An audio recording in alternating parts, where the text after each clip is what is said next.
and then focus. Yeah, go to your right. Started. Thank you so much. I'm Micah Pollock, the new director of the John Young Museum, and I wanted to introduce Gaye during the afternoon at the same time here at the museum discussing photography in Francis Haar, and also mention our other exhibitions. We have 2 shows happening right now in our in the art gallery and in the Commons Gallery. There's maps at the front desk. So if you can get over there while you're here visiting our campus, that would be great. One show, Counting Fong, There Goes the Neighborhood, is actually a painted history of Chinatown. And Counting has been working in painting Chinatown since the late 1970s, so it might be of related interest to the exhibition. And then we also have a great show of sculpture in our larger gallery. What else can I say? If you can't find a seat, there are a few seats at the center, so please do look for them. And without further ado, I'll welcome Gaye, who will welcome our panelists. Thank you. Thanks for coming. There's been a lot of interest in the Francis Haar show, so I want to let all of you know that we have several web pages on the department's website. And it's fairly easy to remember, so it's hawaii.edu/art. If you go to our website, under the menu item, Exhibition, Events, and Museums, you will find this webpage on the show. But also linked to this webpage are a few kind of extra things about for those who are not at all, who can't see come to see the exhibit themselves. Although I would highly recommend that they do, because it's nothing like seeing actual photographs. So we actually have the whole photograph, all the photographs online as a link. We also have the then and now component as well. And then we also have the exhibition brochure downloadable for free. So please tell your friends, that's how they can get to it. But I'm very excited about today because we have 3 amazing scholars, historians who are with us today. We're going to go in this order: Bill, Ross, and DeSoto. So I will introduce them and then hand the talk to them. They'll each talk for about 15 minutes each. I will give them a little warning so they don't go on and on, because I'm sure that all of them have endless things to say. Bill Chapman is the interim dean of the UH Manoa School of Architecture. He's also a professor of the American Studies Department and director of his Historical Preservation Program. In the middle is Ross Stephenson. He's an independent researcher who specializes in urban planning and preservation. From 2009 to 2013, he served as an historian at the State of Hawaii's Historical Preservation Division. And lastly, but not least, DeSoto Brown is the Bishop Museum historian and has worked with the various collections in the Archives Department for over 30 years. He is a leading expert on historical popular culture associated with Hawaii. So with that, I will hand the floor to Bill. You do the mechanics here. I'm really heartened to see such a nice big crowd here today. Can you hear me all right, everybody? Yeah. So, I remember when I was saying to DeSoto, when I started working in historic preservation almost 50 years ago, I thought it was sort of the wave of the future, and now I realize it's really a kind of niche interest to some degree. But it's nice to see that we have some sort of niche nerds out there in the audience. I worked on a book many years ago with Mike Okahiro, who also was working with the Japanese Cultural Center. It was really amusing to be doing this because almost everybody involved in the project was a descendant of a former owner in A'ala. And my talk's going to just be about A'ala because that's what I thought originally it would be about, so I didn't really expand it to include Chinatown. And I was given the task of writing up something about the architecture of A'ala. And they didn't really allow me any pictures. So this, I think I had 2, and one was a Francis Haar picture, which ends up the slideshow, in fact. So I am delighted to finally be able to put pictures to the talk, so to speak. And you can still buy that book down at the Japanese Cultural Center if any of you are interested. So let's see if this is going on. So anyway, A'ala, as many people, I mean, we still have parts of a Chinatown, but we really have nothing left to speak of the old A'ala Ala neighborhood, of course, was someone recently visiting from Japan said, "You didn't really have a Japantown here, did you?" And I said, "Yes, we definitely had a Japantown." And of course, the paradox working with the people at Japanese Cultural Center is we'd often have our meetings at the Waialae Country Club. So things had changed. So anyway, here's an early map of Honolulu, and you can see up there to your left is that place where Ala would take shape. And of course, they couldn't build on it until they dredged a certain amount of land and put it up on the surface to make it dry land. And of course, Ala grew up around the railway tracks, which you can see coming in as well. So this is from the Dakin Fire Insurance map. Everybody knows the Sanborn maps because they're kind of more famous, but the Dakin maps go back to as early as the 1890s. So this is in the 1890 version, it doesn't show up because there aren't any buildings yet. So it's pretty clear that Ala really postdates the territorial period right after around 1900. They started providing fill, and then commercial development took place after that. So here's another one of 1906. You can see the buildings there. Just like with the Sanborn maps, the Dakin maps would color code the buildings. So red was a brick building, not surprisingly. Yellow was a wood building. Blue early on tended to be stone buildings, and eventually became concrete buildings. So the Sanborn maps of Hawaii begin at a slightly later period, and at the very top of this, let's see if my mouse You want me to point something? Yeah, just the top. I can just say the top. So just the top of this is Ala, and you can see half of the triangle, roughly speaking, was occupied by commercial buildings. And then you can kind of see scattered development elsewhere. And some of those low spots are really kind of ponds and things just along River Street.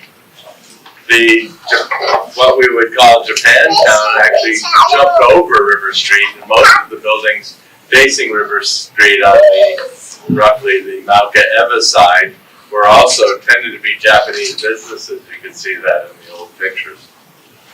So here it is. This is Ala built up, mainly wood buildings. And then here it is another view of another block of Ala. And you can see that a lot of these are little plantation sort of style cottages.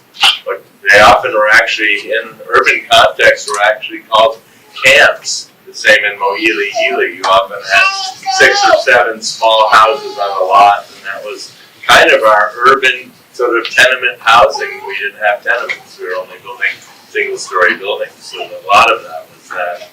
And so here's between Baratani and King on the Diamond Head side. You can see River Street there, and you have a masonry building, and you can see the park, which was a baseball park, and it actually had DeSoto can correct me if I'm wrong, a semi-pro team associated with it for a while, right? I'll go with that. Yeah. And then they are playing. So they were I forget what the Ala team that they were called, the Punahos. They also had the athletes, and they had the Mali Ilimas. These were all teams where people, I think they charged admission. I think they got a little money, so they were technically professional teams that played there.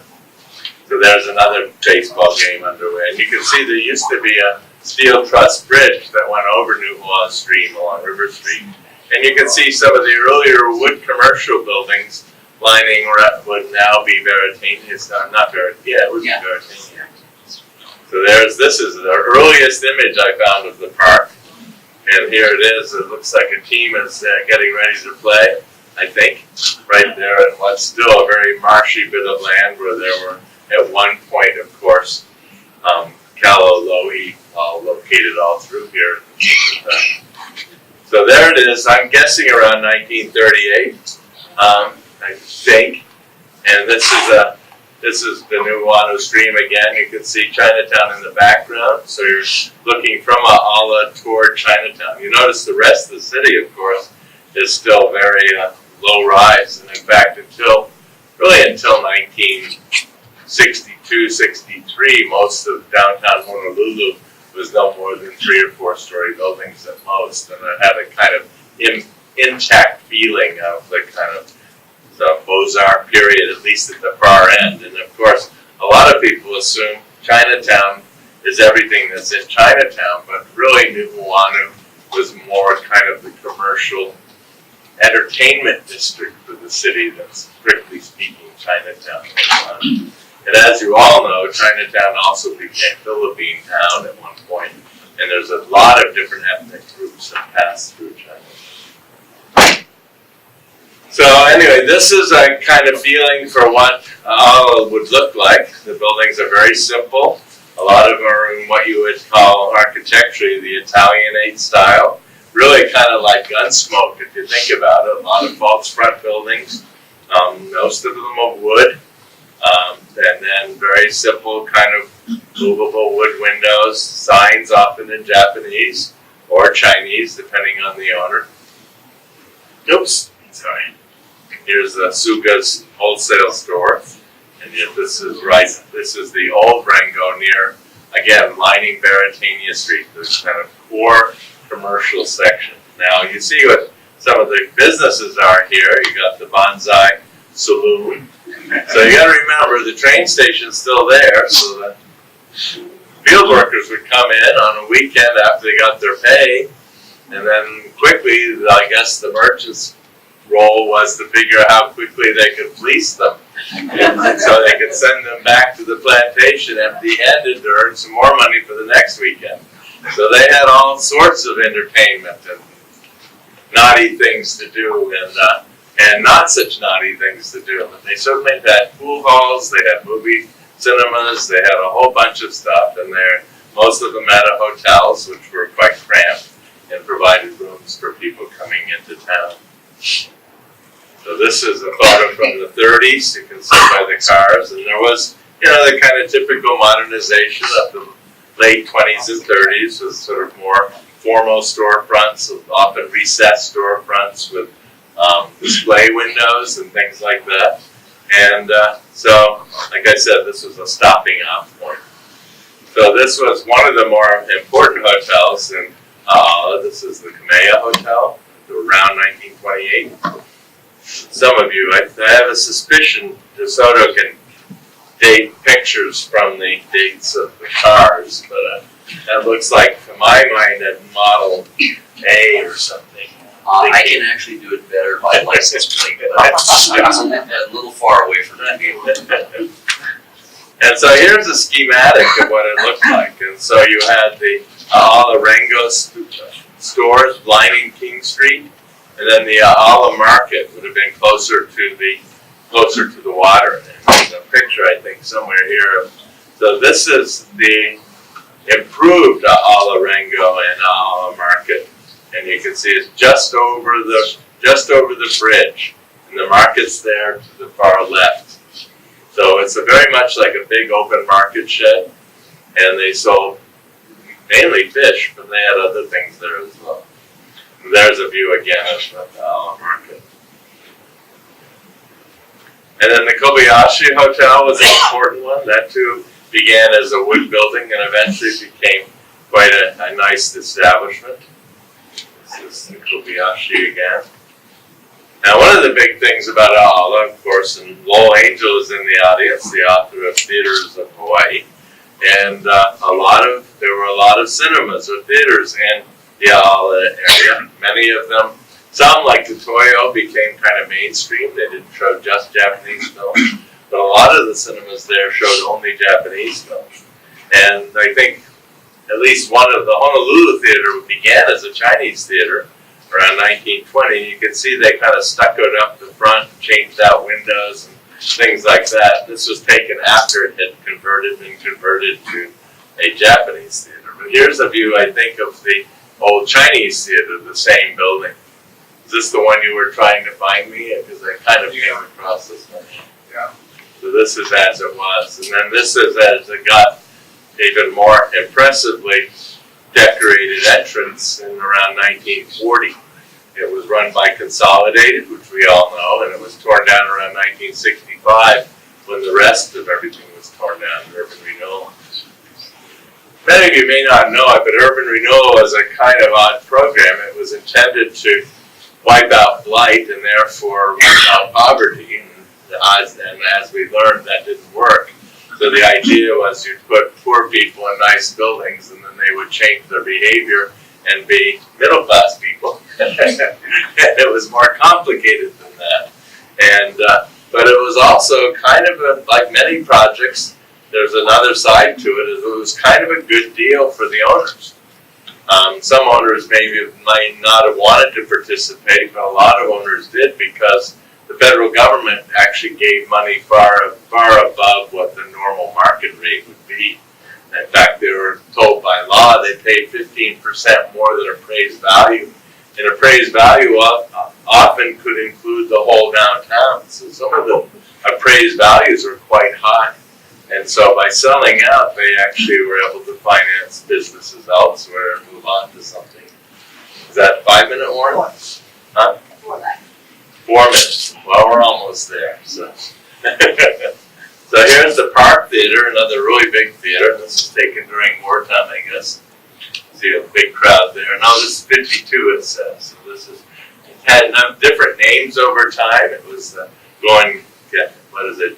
Takiko Theater, and then it became known as the Nippon Theater as of 1952. Now, many of you remember the Toyo, which was really tragic. It was only torn down, I'm thinking, the early 80s. Is that right, Will? No, it was later. It was about 1990. 1990? Late 80s. Late 80s.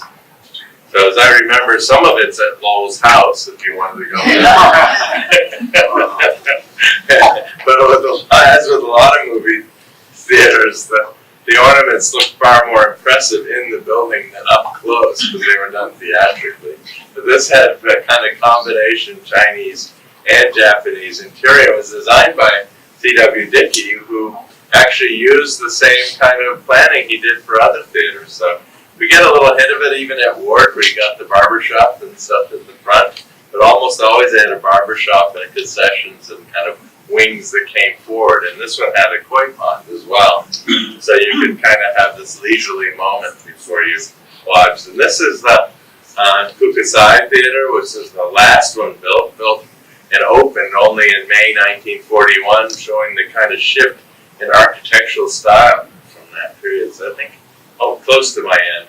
So anyway, you can still see the streetcar cables in this picture. Building conditions are, get an overview of the building conditions of 56. You see the cables there in the blue Those sky? are like buses. Those are the buses version, the bus version of the streetcars. And this is the Francis Haar's photograph, in fact, from the 1960s. So, this was a major Honolulu landmark coming in on King Street. And so this would be something everybody would notice as they arrived. And it had different businesses. I think I had a picture once when it had a kind of some sort of bar and uncertain reputation there as well. So that's my last slide, and so I'm ready to pass on to another speaker. Ross, it's yours.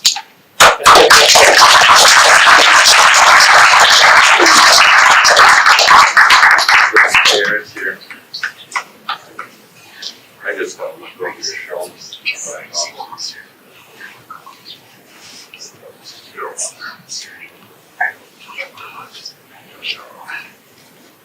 Well, good afternoon. I was asked to talk about urban renewal, and actually there are two kinds of urban renewal. I should bring this up at the beginning. First thing is any type of change generally kind of planned is kind of urban renewal. So that could be something besides what's in the 1950s. 1950s, though, everybody went gangbusters because there was suddenly all this federal money, and it really got to be something else all over. This, for example, is, I want to start on what the way things were. This is New Water Stream looking Malcolm, and over on the left would become St. Louis High School. And you can just see how low-lying this area is. One of the justifications for changing the landscape across Honolulu by the government and by private owners is the fact that having all this low-lying, non-moving water was a health risk. So you probably have heard many times about Waikiki and Building. talk about urban renewal. This is 1838. Kuhina Nui Kinau. What she's done is she's going to go ahead and she's seeing the city, little town of Honolulu. Remember, they've never had a town this big. And it's really hard to get around because the streets are just a few feet wide. So what she ends up doing is sending out the Wakainana who are required to do a certain amount of work for the government every year and every month. And she goes out and she just pulls people's fences down and all this other stuff because she wants to straighten out the streets. She wants to widen. So this is a kind of urban renewal, and it's only 1838. And government gets involved with a lot of different things, changing our environment. I don't know if you're familiar with Emma Akuina. She was a water judge. She was also the first curator of the National Museum, which was in Iolani. And she came out for filling in the low-lying areas of which we saw a picture of at Ra'ala Park. This was the second park in the city after Thomas Square. And there's another example of urban renewal. We wouldn't have called it that at the time, but 1886, the first Chinatown fire. What you have is the government wants to go ahead and stop the configuration where you had all these wood buildings close together. There's no water pressure if there's even any fire hydrants. So you have these huge fires that come through here. So what they've done, if you look at the map, you can see that you do already have, for example, Guguwanu, but there's a double line on the side. They're already in 1886 widening the street. They're doing the same thing with Mauna Kea, but they're also putting in Smith Street, Kekalike Street, and Hawaii Street, and River Street. Our generation thinks those are all old. They're not that old compared to these other streets. So again, this is urban renewal. And on the far left side, you're going to see Guguwanu Street. Now, this is another example of urban renewal for development. If you look closely, you're going to see a curvy line here through the, starting on the right bottom and moving across to the left top. And that's the original location of Guguwanu Street. And then you have this much more graceful area. What they do is 1900, they build all the walls that are still there. Those stone walls on both sides of Guguwanu. But again, they've reconfigured the whole place. And you look at the bottom left center, what they're doing is they're extending Veritania Street to meet King Street. So that's the future site of the Olive Pawn Shop. And an urban renewal, again, this is not as effective. This is the 1900 fire. What they did before, they were trying to do the right thing. Before they set fire to the area that basically burned Kaupalii Church, etc., what they did was they numbered all the blocks and they actually took photographs up and down all these blocks of what it looked like there. The city has the state has these in an archive. And they tried to impose, after the second fire, a larger requirement for investment of private structures, or brick buildings, or concrete buildings, etc. Which is one reason, too, why you have a lot of the wood buildings that develop and stay in the Ahala areas, because the government was more concentrated where the fire was. But the city keeps growing. This is 1903 roughly. In front of you is Iwilei. You still see some water in the right side center. In the middle, you can see the Alexander Young Hotel. They've got two big wings staring at you. And then at the far right center, you can see the dome of the Hatfield building. But you can see that the city is just continuing to go, and it hasn't learned all its lessons in terms of construction. And what happens is you have different demands made by the public on government. On the one hand, you don't want to have rat-infested tenements. You want to go ahead and have certain things for the health code, so you won't have typhoid fever and all these other types of things. So you go ahead and say, well, let's tear down the tenements. But the other thing is that a lot of people, that's all they can afford. So you're just swapping problems when you're tearing down tenements. And you can see a small underline there that says, where are we going to house these people? This is in 1912. The same thing comes again in 1962. And the same thing is coming again today. And you can see that the area here on this sandboard map has been considerably built up. On the center left is the train station. On the lower left is the Alarengo. Where the 148, 1107 is the part that they built out of dredging. As you can see the straightened road.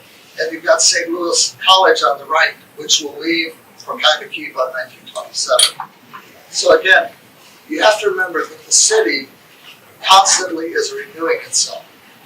It's based upon a lot of people's decisions, and nobody has the crystal ball to see where it's going to go. This is a photograph of the 1940s from the city records. This is King Street, and it's also the intersection of the Loop on the left and Dillingham on the right. But you look at all these buildings here, nothing really exists anymore. I mean, the cultural institutions, for example, the Philippine Independence Club is there, and there's a gas station farther down in the center, but again, the whole area has changed. And this isn't always necessarily due to urban renewal per se. Now, what it amounts to is when you have planning, you've got to do certain things, because if you don't make decisions and give the proper context for your decisions at the beginning, it's going to lead you down a different path. It's called the law of cumulative decisions. Like if you keep walking through miles in one direction and then you decide to walk somewhere else, well, everything has changed. So one of the problems with the 1950s projects were their idea of participation and also maintaining a sense of community. And this is how we have changed. For example, I'll show you in some upcoming slides. They were trying to go ahead and find new housing for the people who were there, but as individuals or as individual families, not as a community.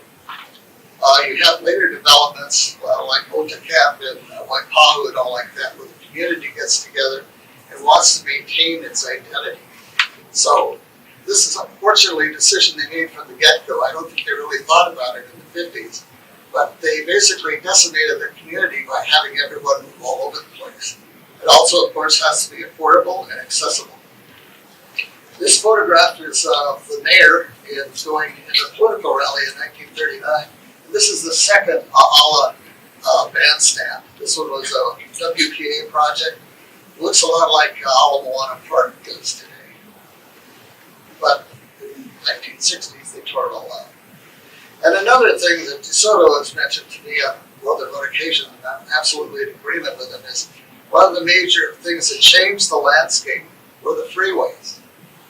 Now, can you imagine living in a city our size today without the freeway? I don't think it would be terrible. When I was a kid, there was no such thing as a freeway except for about 3/4 of a mile in Honolulu. This huge swathe of land has been all the housing, everybody has been removed. So the transportation system alone, and we're going to see this eventually with Haar, sure, is another thing that will change the landscape. So in the 50s, the federal government starts pouring money into what had already been begun before the Second World War, which is forms of urban renewal. They actually built Kamehameha homes in Kaligi before the war, and they cleared much of what became mayor right housing right before the war.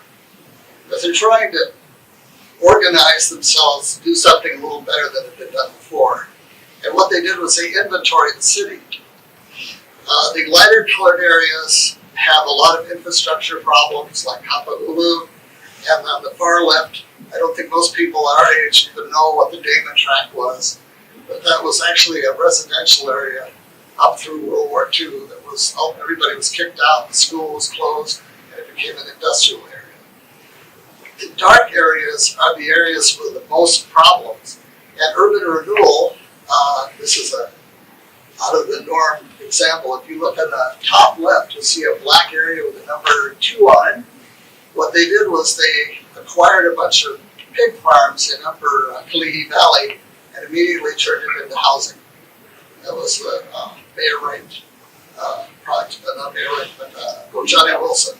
Yeah, Kaligi Valley. But also number 3, for example, is the Kukui Ala area. And the Ala Park particular plan is not even in it. That's how the plans change. And this is how they were going to relocate the people. If you've been living next to somebody for 30 years, you'll probably never see them again once the project gets going. This is what I mean about, do we make the decision, are we going to save the community, or are we just going to decimate the community? And one of the major problems, of course, is the limited amount of public and also low cost housing that had at the time. If you look at this, it says all projects, 4,696 units in the whole city. A lot of people are going to be doomed to doubling up. But they do recognize slum clearance depends on replacement housing and condemnation ordered for 2 more tenements. The other thing again is keeping a sense of community. What about the landmarks? And these were some of the landmarks that we lost. It's the only major temple, for example, that survived, managed to get through this intricate paperwork system by the seat of its pants and ended up relocating to River Street. But another building just as beautiful as that was just simply demolished. And this is the kind of naivete but good intentions that you have. On the top here is a picture of the triangle as it existed in 1961. And in the bottom is a Ossipon architect designed park, which Bill mentioned, looks very middle class. The functions on it, no baseball diamonds or anything for the kids in that area, though they got a place for the symphony to come down and play music. Now they were trying. This is their actual relocation proposal. So they have a step by step system in the 50s and the 60s to go ahead and relocate. Got 30 days to do this and all these other things. And it's just like the average native Hawaiians when the idea of private property came along. They were not versed in this kind of stuff. Some guy who was a shoe repairman in Ala is going to look at this and not know what to do. And he's just going to be in trouble. So he basically, this is the information that I gathered on one of the similar projects, relocation by area. Where did the people go? Okay, 13% went to Honolulu Central, 48% went to Ewa, which includes Waianae, which is the cheapest housing. Honolulu, 29%, Pearl City, 0.5%. But again, in 1962, Pearl City was only getting going. So you can see that the population just was dispersed. 3 minutes, okay, I'm almost done. Okay, and now this particular project, though, there are some things that were made in this project, which we still see today. Here's Palama Manor on Vineyard Street, and also Kukia Gardens over near Kapalama Canal. And this is the last slide I have. We're in the same thing. I said urban renewal is an unending process. The city and the state want to go ahead and build a rapid transit system here at the corner of King Street and Loliha Dillingham. And they want to redevelop Mayor Right housing again. We got to go back to making the same kinds of decision paths. Are we going to go ahead and save this kind of a neighborhood even if the buildings change? Or are we going to just disperse everyone? So again, also the issues which are usually affordability and accessibility, but are we going to maintain that sense of community? So that's just a quick rundown of what urban planning has been all over. Thank you.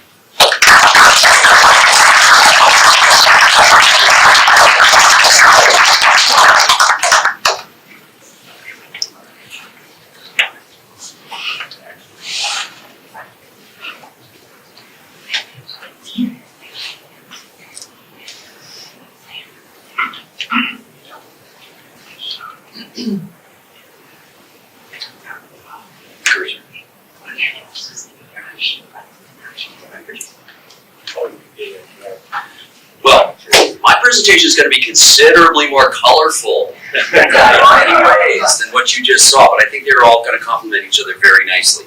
as you have heard, we're talking about it. I'm going to be talking about a lot larger area than just strictly A'ala. And as we've already been discussing, this has been the enclave of a number of different Asian groups. So to start with, we have pictures of different Chinese businesses in downtown. And also, as we've heard, there was a Japantown, particularly on either side of Nu'uanu Street. And you can see in these photographs, again, Japanese businesses, which were located there. But one of those Japanese businesses, which has been mentioned both times, was what was called the A'ala Ringo, or the A'ala Merchants Association. And it was this building which was facing onto King Street, across the street from A'ala Park.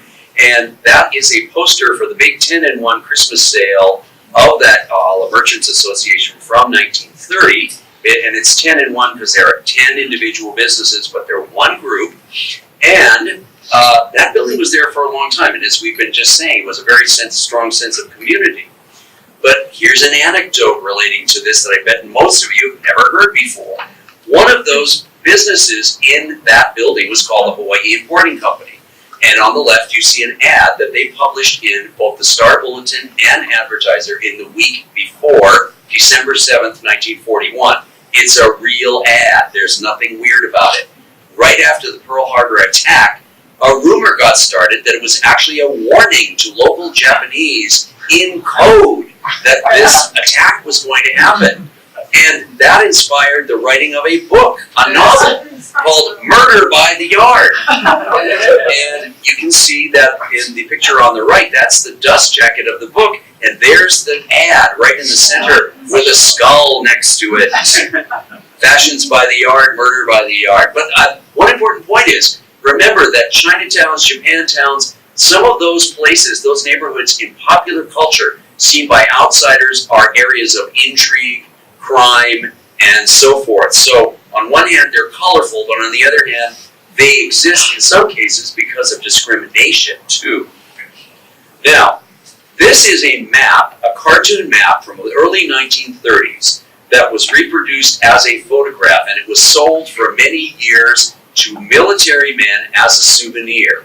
And it is some of the features of downtown Honolulu. I realize you can't see all the details, so I'm going to be selecting certain ones to point out what those are. This map is particularly important historically because it shows a lot of things which you never find out about in most of the normal histories. And in fact, that's what I'm going to be focusing on. So to begin with, two of the little cartoon things there are Roseland and Danceland. Those are dance halls. That's where you went and bought a ticket, gave the ticket to the young woman you danced with, and that was the source of the song, which some of you may know, called 10 Cents a Dance, which is sort of the lament of the woman who was working that way. In the background, a 50s photograph of Sweet's dance. So this was not necessarily a sleazy situation. It did allow single men to interact with women, and as far as they were able to, they could at least hold them in their arms and dance with them. This is the Club Avalon on Nu'uanu Avenue in 1937, and it looks pretty nice to me, but it wasn't always like that, folks. Also downtown, particularly Mauna Kea Street, was where leis were made and sold. So there were lei sellers. That was a colorful part of downtown. But in the cartoon, you see at the bottom, there's a lei lady saying, "You buy lei?" And what's the sailor saying? "That's where I'm going, sister." Does everybody get it? That's a play on the phrase, "I'm going to get laid." Where is he going? There were an astonishing number of houses of prostitution functioning openly in downtown Honolulu up until 1944. This detail of the map, look at them all. They're called rooms, they're called hotels, they're called apartments. They are all whorehouses, and they're right in downtown. And look at them all. And here, this is proof. These are giveaway matchbooks. Houses of prostitution could not advertise in normal ways. What did they do? They gave away matches because lots of people smoked then. All of these, if you didn't know better, you would think, oh, they're legitimate businesses. When you look at the addresses, you will see that, no, there weren't any hotels like that down there. These are all houses of prostitution. In the upper right corner, you see the Service Hotel. Well, here's a photograph of a Hawaiian family on the street downtown. What's in the background on the left? The entrance of the Service Hotel. That means that everybody downtown is living, working, shopping in the midst of all this going on. They are not ignorant of it. They know about it. It is technically illegal, but it is supported by the local government and the police department, and during World War II, the military government as well. Now, most of these places functioned upstairs. So as Bill was saying, you've got a downstairs that's retail, and upstairs is apartments or where people live.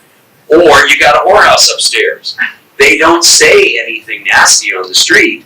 The picture on the left you see, there's just a small sign that says, The Ritz. That means go upstairs to the Ritz House of Prostitution. The women who worked in these places also gave out business cards. These are 2 business cards for people who worked at the Ritz rooms. The top one is signed by Jerry, the bottom one is signed by Jean, and this, as you see, also Jean aims to please. This one is good for $2. So that means she is going to give herself to you for free, except not on pay week or Saturday because she's busy. All right. They also gave out photos of themselves sometimes. And by the way, this stuff is super rare. It's really hard to find. And the good thing is that as the men from World War II are dying off, these things are showing up for sale because the families don't know what they are. On the left is a picture of Marlene, who worked in the Senator Hotel. On the right is a picture of Patsy, who worked at the Service Hotel.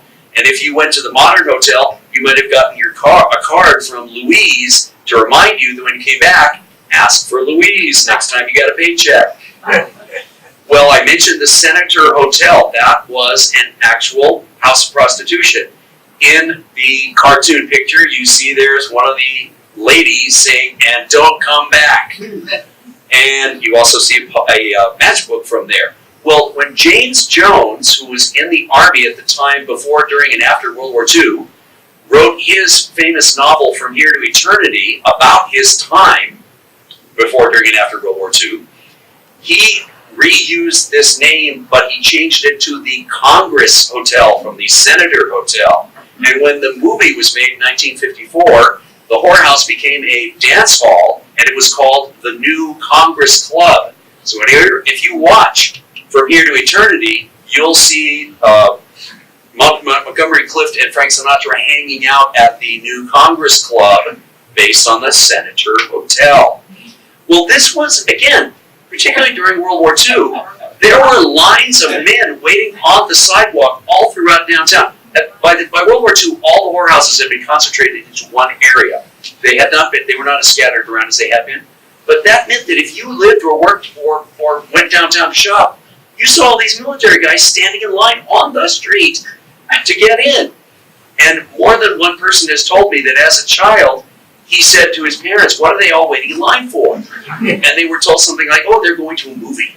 Well, everybody knew this was going on, and one of the reasons that people finally became angry about it was because this woman, who wrote her own booklet, and you can see the cover of it here, the book is not really about prostitution as much as it is the fact that she, as a prostitute, was being harassed and treated badly by the Honolulu Police Department.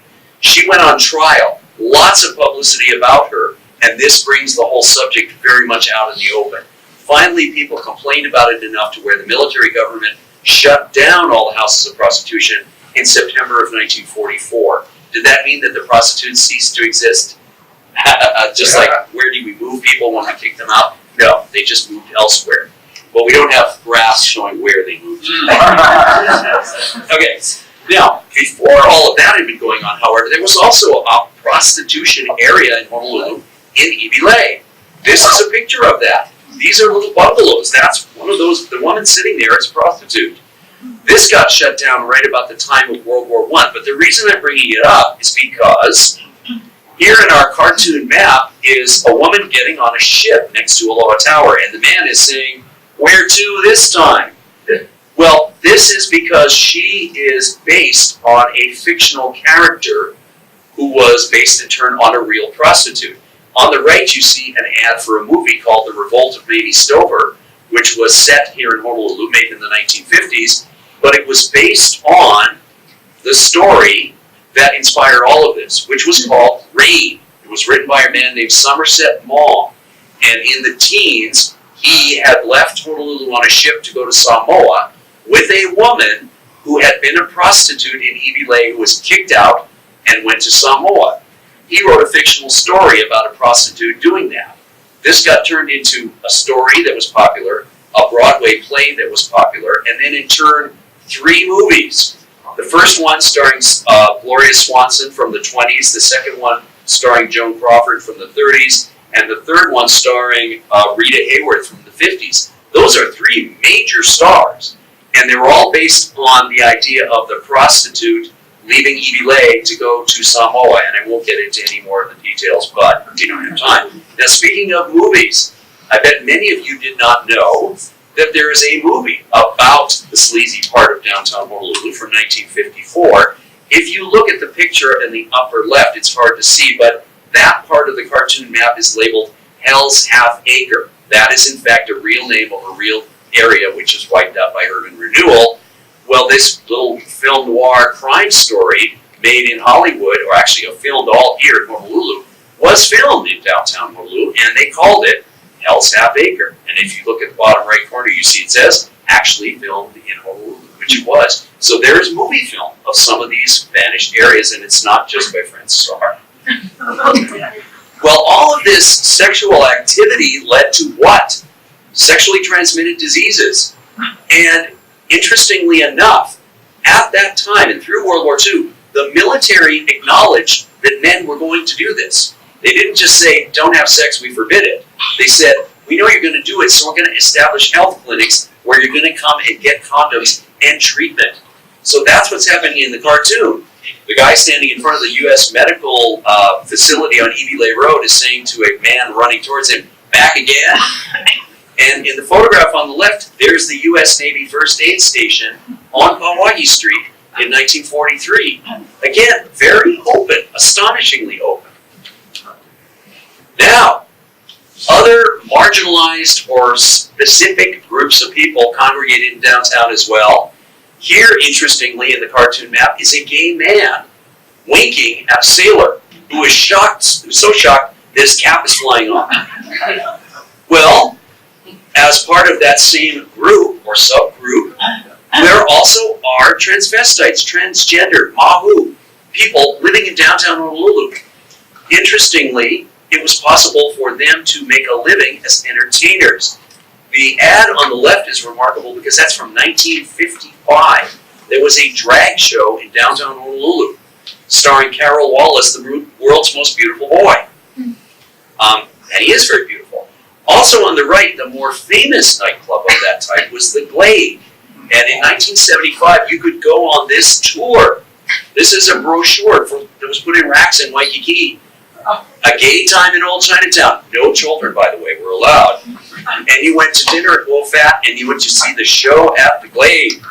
And the Glade was a real hotspot, particularly in the 1960s. Again, an interesting situation where a very marginalized group gets to earn a real living by being themselves. So these are men who live or have men's bodies who are mentally female who get to perform in front of people who get paid money. There was an ordinance in the city of Honolulu starting in the early 1960s that a man dressed in female clothing had to be identified with a sign or a button that said, I'm a boy. The Glade gave out these buttons as a amenity for people to remember their trip there. And I'm also going to point out that on the right is the famous Prince Hanalei, the only male exotic dancer in the world. I will not describe his act to you, but those who saw it speak of it in hushed tones of astonishment. And I believe you saw it. Did you not? I did not, but I heard all about it. Well, also in downtown Honolulu, a lot more open situations like bars, lots of bars. A lot of bars, but remember during Prohibition, it's all forbidden. So during Prohibition from 1920 to 1933, all the liquor is underground. So you hang around and buy liquor like you buy drugs today, clandestinely. After that, the bars are openly functioning again. A whole array of bars. And one of the things that's interesting, if you look at this leaflet on the left for the Brown Derby, this is also where our small population of African Americans ended up living or working as well. So the Brown Derby was a gathering place for black people at the time in the 1950s. So there would be core audiences or core groups of customers for certain bars. Famous bars and show places that we will remember or know of: the Swing Club and the Club Hubba Hubba. And the Club Hubba Hubba had a strip show, and there she is shaking it on the stage in the Club Hubba Hubba in 1958. And it's still within the bounds of what was acceptable at the time, so she's not completely nude. And one of the things that you'll see in the Frances Haar material is the Baratania Follies, which was a show place as well downtown. Something else to end up here is tattooing. Tattooing today is very widespread. It no longer has the same sleazy attributes that it used to have. But because in the 50s and earlier it was sleazy, this is where people got tattooed. And here are pictures, and of course the fact that there are neon signs, which also were considered sleazy, of tattoo parlors, you know you're in the bad part of town. This picture shows a woman with a tattoo in the 1950s. That was incredibly uncommon. It was not even that acceptable for men to have tattoos, but it was okay if you'd been in the military and you'd outgrown it and you were now a respectable citizen, you could have some tattoos on your arm or your chest. It was never okay for a woman to do that. This woman having her name Margie tattooed on her arm means she has marked herself for life at this time as an outsider. That was a big decision for her to make. So again, this is where people like that had to hang out in downtown Honolulu. Now, I want to leave you by saying that it was not all sleazy down there, despite what I've showed you. And of course, you saw from the first two presentations a much more rounded idea of it. And this photograph on King Street shows you again, there are a lot of people, there are a lot of businesses, it's just a regular part of town. But I think it's very important to be aware of the marginalized people and the subgroups that we don't find out about a lot and for which there isn't a lot of written documentation. So the things that I've showed you are really rare. It's very hard to find them. And yet they're a really integral part of what that area was, and to an extent still is. So that's why I like to get that across to people and show people things that, again, in the 1930s and 40s, everybody knew all the prostitutes were there. Today we don't know it because it never really got talked about or documented very much. There we are.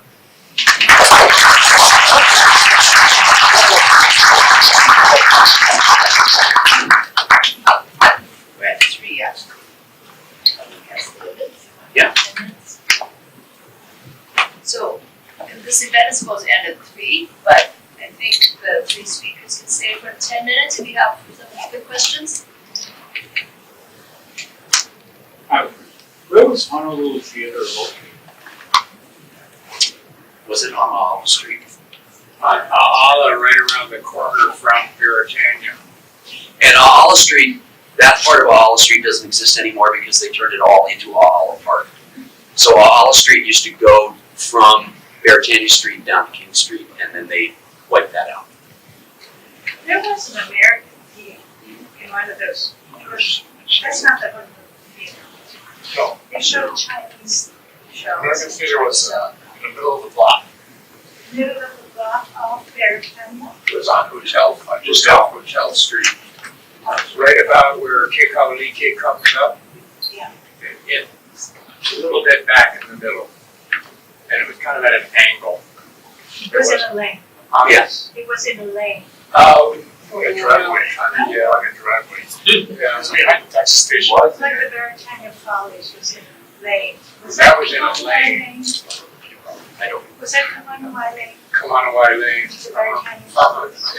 And that went off of Baratania, kind of about where Hawaii or Smith, no, not Hawaii, what's the Malka one? Smith or Mauna Kea. Mauna Kea or Smith, kind of across the, Southern opposite. yeah. Yeah, that's one of the things about urban renewal. They wiped out a lot of those streets. Yeah. So it wasn't just the buildings getting torn down, but these little crooked, narrow lanes that we're talking about, gone completely. This is a real lesson to us, especially with Haar, that we need to document everything now. About I don't know, 15 years ago maybe, I went to take pictures of what had been a shop I had on the corner of Young and Artesians. And the property owner owned this beautiful old Japanese cedar house that had been built like 100 years ago. And as I was taking pictures and the bulldozer was going in, I asked the people around here, do you remember the stained glass shop that was here? Do you remember this? And I was stunned, all these people standing around watching. No one had any neighborhood memory but me. And, I was, 15 years or so younger than I am now, and everyone I spoke to was older. And apparently all the neighbors had gone to live with their younger children or had died, and, a senior facility had popped up across the street. And so there was no one left except me, and I was shocked, because if I'm the only one, what does it say? And so this is a lesson that before Haar takes anything more, we need to have people out there documenting it now. I think they're required by the preservation law to do that now. So We that, are. yeah, in fact, everything in the direction of Haar or in the corridor of Haar has been documented. Are they doing it with photography and oral history? Or just photography? I believe both, right? Oh, okay. What it is within 1/2 mile of the line, they have to, as part of the federal grant money, go ahead and basically dig up neighborhood histories. Most histories are political or are large scale.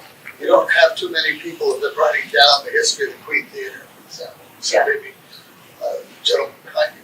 So, I've read Not very among nerds. yeah. Yes. So what they have been doing is they've been looking up old photographs in as many different depositories as they can find. And you'd be surprised where some photographs are. I mean, it just, there's so many little groups like Palama Settlement has one, or the Central Union Church has one, or maybe a Chinese language school might have some. And then they've been looking to other people. They've been doing oral histories. They've been going through the city directories to find out what was where. They've been using the Sanborn maps, the Dakin maps, any kind of thing available. And because I'm involved with that specifically, if you want to go ahead and give us materials that we could put in the database, it would be wonderful. Your photographs, or maybe it'd be your grandmother's notes about living on Old Lane or something like that. Because again, as you're aware, history is funny. You've got 3 generations, and each one of them wants to do its own thing.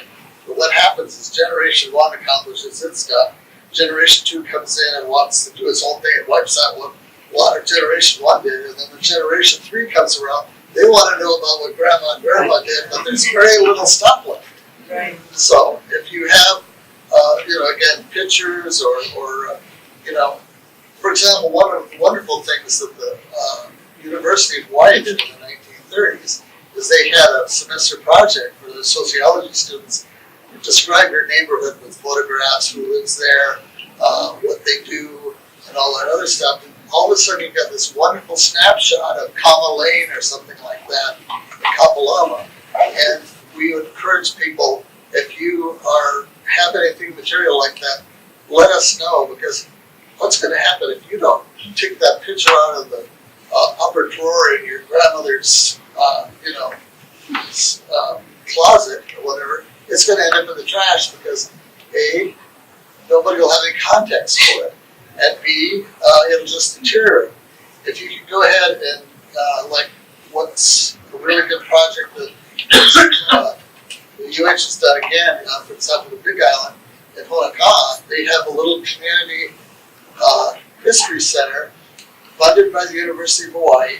And what they do is they go ahead and collect all these family histories in the area.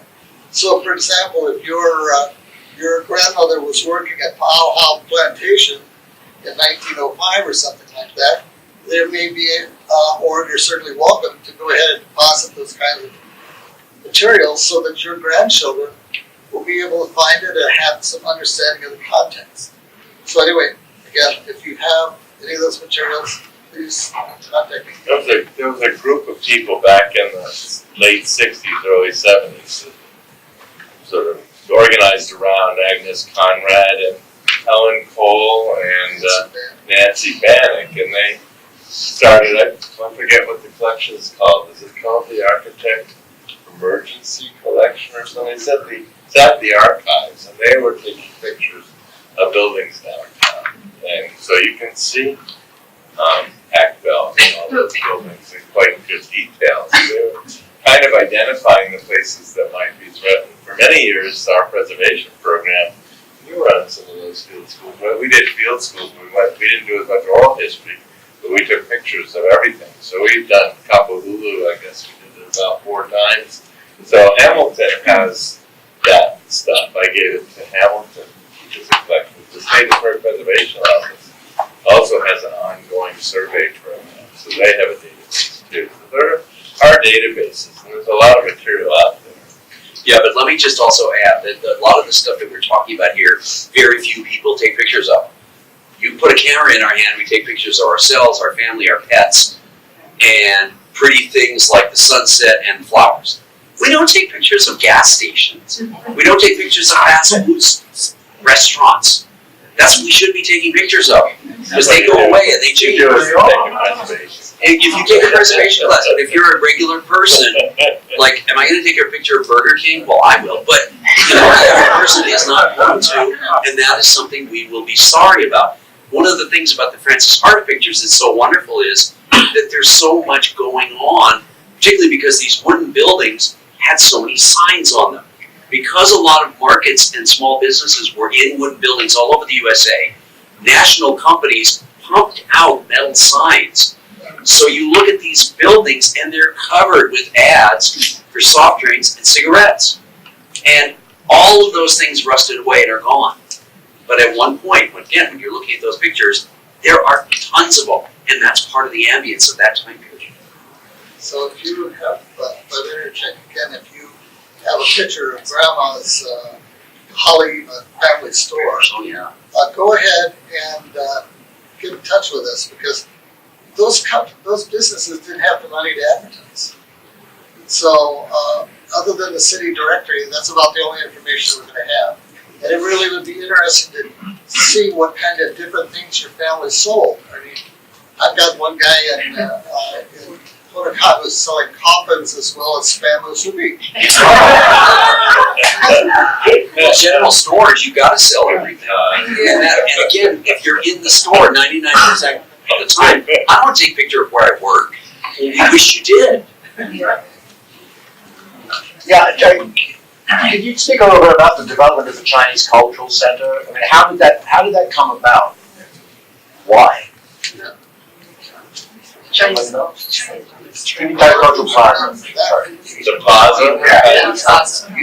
What it was is that when the urban renewal came through, there was a lot of pushback from the community, from the language schools and other organizations like that who'd been there for years and years and years. Then the city basically started thinking that they had to go ahead and have it not be just total vanilla. And what they did originally, it was going to be a multicultural center. It wasn't just going to be Chinese. It would have Japanese and Filipinos and all like that. And it kind of ended up with a life of its own. If you go to the cultural center today, you're going to realize that the architecture is kind of cobbled together, the ramping and all that other stuff. Because basically what they did was these groups were offered, like the schools on the Mauka side, were offered certain chunks of land, and to try and make it a magnet at the last stage of the development, they focused on the Chinese, and they also kind of put these things together. So it was better than nothing, but it could have been a lot more. And you go to JCCH, for example, the Japanese Cultural Center, and they learn from those mistakes. Can I just point out about where the Culture Plaza is now is right in the middle with a big Victorian home, very unique architecturally, and there's a photograph in the. Oh, the Chinese Association. Association. It's called the Chinese Benevolent Society, I think. Right. And about Oh, the 9 homes, to 12 yeah. families lived in there at the time. It was very multi-ethnic. So, and I think that there's quite a number of photographs in the show were made right where the plaza is now. I think that street also was what we called our local Tin Pan Alley, where a lot of music publishing took place right along Smith Street there. So that was. I think there was some Taiwan money that was infused to build the Chinese Cultural Center. And the In other, addition to the Chinese school. that makes sense. Well, as you know, the Chinese, these benevolent societies or these hongs helped finance the revolution in China as well. So they were major contributors to the Chinese Republic. What I wanted to say was, I'm so old that all these urban renewal programs have impacted my life so many times. My first house was where the Honolulu Supply is. Mhm. My second house was on Park Street, which now the YMCA stands for. My third house, my father's restaurant, is on Smith Street off Arizona, which the Monacan Towers is at. So we've been just pushed around so many times by urban renewal. One thing we might say about urban renewal is that because land in Hawaii is so expensive and it is so limited in amount, it's not like Texas where you can't get it. What we want built here, we're going to go over 2 blocks or 2 miles. There's a lot of pressure, there always will be a lot of pressure to redevelop here just because it's such a limited amount. I know that Bill has to leave soon, so we'll take one more question. I just want to add a few things. I'm pretty much raised down called Chinatown Cultural Plaza, but at the very beginning, they did use for Chinese plaza, but they decided to change it to the location so that they could attract more tenants that were of different ethnicity. So, but from the beginning, the whole shopping center, it was originally designed like a shopping center, but they designed it as if it was a Chinese home with walls all around, and the center was where all the activity was. But shoppers didn't want that kind of thing, so we failed as a shopping mecca because people like to be able to drive right around the world, rather than going to multi-level. So to this very day, it's very difficult to attract customers. And so, but this Taiwan connection occurred when there were 5 delivery societies and 2 Chinese schools involved. I believe, I'm not 100% sure. But as you will know, in any type of meeting or something where you get all these people with different backgrounds arguing, and so they could never come to an agreement. So eventually they sold it to a branch of the Taiwan government. It's sort of like kind of fuzzy because this organization is sort of like what it used to be China Airlines. It's sort of like, in a way, it's public. It's actually owned by maybe the Kuomintang Society or the organization, which is sort of like a branch of Shanghai Sheikh's. Okay. So it was all a lot of corruption, money being floated overseas. So they paid $13 million for that complex, and to this day, they still run this organization. And if you know, when you go up to the 2nd floor, all these things are foreign organizations, so they're kind of related to the people who own Taiwan consulate too. So this whole thing is sort of fuzzy. So when Taiwan actually elected a native Taiwanese as a president, the guy somebody, I don't know, they went in there and they cleaned it all up. They believed a lot of things and they kept their money. There was a lot of corruption going on. I don't really know, but anyway, but there was a lot of dispute because two Chinese schools, like one of the school, thought that they smell a rat, so they decided they don't want to be part of this block, so that's why they carved themselves that corner there. Whereas the Jungsan school was part of this group that owned the whole thing, and eventually sold it for $13 million. Thank you. So I know that there's just tremendous knowledge even in this room, and thank you all of you for choosing this over the LA Clippers. We're so nerdy that I don't even know what that is. This is way more important. So I want to thank our three speakers.